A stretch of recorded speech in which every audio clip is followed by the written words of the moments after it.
For This Week in Washington, I'm Brian Darling. Super Tuesday, economic stimulus, and the Second Amendment are the three big issues this week in Washington.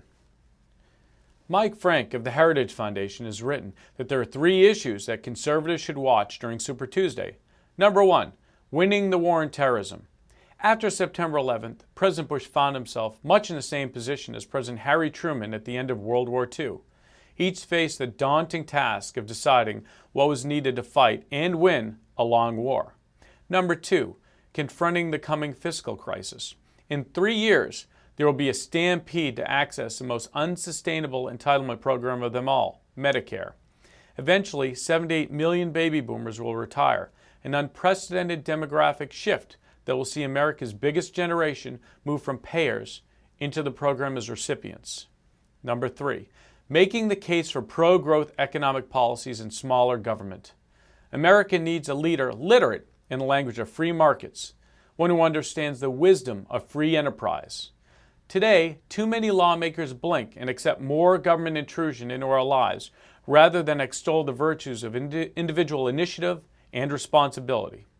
Families and individuals are best suited to make the most important decisions in their lives, not condescending government bureaucrats, activist judges, or bottom-line obsessed employers. True long-term economic stimulus would be to cut the size and scope of the federal government. President Bush used his January 28th State of the Union address to ask Congress to cut $18 billion from bloated federal programs and warned lawmakers that he will veto appropriation bills unless they cut the number and cost of earmarks. He also told Congress he would veto any bills that increased taxes and urged lawmakers not to load up the economic stimulus package he negotiated with House leaders by adding more spending. Conservatives support the president's effort to rein in wasteful federal programs and hold the line on taxes. The Second Amendment right to keep and bear arms is an individual right that the federal government shall not abridge.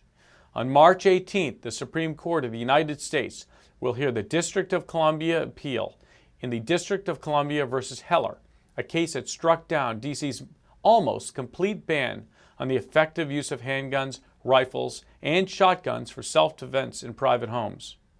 The court's decision will have broad ramifications because it will likely decide once and for all whether the Second Amendment protects the individual right of all Americans to keep guns in their homes or only protects an organized militia's right to possess guns that Congress authorizes. Senator Kay Bailey Hutchison of Texas will speak at the Heritage Foundation this Thursday, February 7th, about the Second Amendment, making the conservative argument that the Second Amendment is a fundamental individual right. That's This Week in Washington. I'll see you next week. For more information, log on to heritage.org and stay tuned next week for more news from the Hill.